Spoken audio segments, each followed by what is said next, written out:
Ατσαπάν το έχω και πίνω. Ατσαπάν το έχω και με. Αχαήρευτε, περεκεντέ, άχρηστε, όλον την ημέρα είναι μπροστά στην τηλεόραση και σαν τον αφορισμένο των τριαντάφυλλων τον Μπουρσανίδη.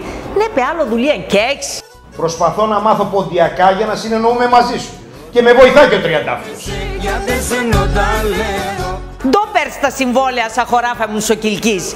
Κι πιστεύω να πας σε κανέναν περεκεντέ να μονεσέν να εφτά στο κτηματολόγιο. Θα σκοτώνουν σε να εξέρτς. Από παντού και σε ξεφύτρωσαν και λένε ότι εξέρνει από κτηματολόγιο. Ο Γιαννίκας, η Σιμέλα, ο Γιωρίκας, όλοι λένε ότι εξέρνε. Και εκεί δίνε και απόδειξη για την εφορία. Χαμόντι κλεφτάντς. Μερικοί εξέρνε και πορούν και είναι και νόμιμοι. Η Κτημαλόντζικ 40.000 ακίνητα ετακτοποίησε στο κτηματολόγιο σε 6 νομούς τη χώρα. Αμονατίντς κανείς. Και δίνε και εγγύηση για να έχουμε ήσυχο το κεφάλι μου και να μην τρέχουμε και χάνουμε τα χωράφια μου. Αμάν βρε πεθέρα, με πρίξες.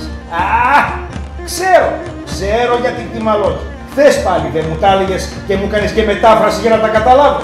Να, τα έγραψα κιόλας για να τα μάθω καλύτερα. Η Κτημαλόντζικ με εμπειρία 40.000 ακινήτων και 6.000 πελάτες διεκπεραιώνει τη δήλωση ιδιοκτησίας για το κτηματολόγιο και σου δίνει γραπτή εγγύηση για το αποτέλεσμα.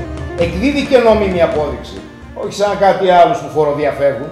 Προτείνει την πιο κατάλληλη λύση για να μην ξοδεύει σε συμβόλαια και αποδοχές κληρονομιάς ή νομιμοποίησης αυθαιρέτων και τοπογραφικά διαγράμματα. Κάνει τη δουλειά που πρέπει όπως πρέπει. Τους τηλεφωνείς και έρχονται και στο σπίτι σου για να μην ξοδεύεις και βενζίνη. Και μαζεύουν κι όλα τα χαρτιά αυτή. Κτημαλόντζικ και καθάρισες. Εγρίξα. Καλά λέω σε εγώ περεκεντέ, αλλά τον αυτά όπου το κορτσόπο μένει στην κλινική για να γεννά. Ατέ θα έπαιρνε τηλέφωνο στην Κτημαλόντζικ. Άρα έτσι γαμπρέ, άρα έτσι. Κτημαλόντζικ, μόνον Κτημαλόντζικ.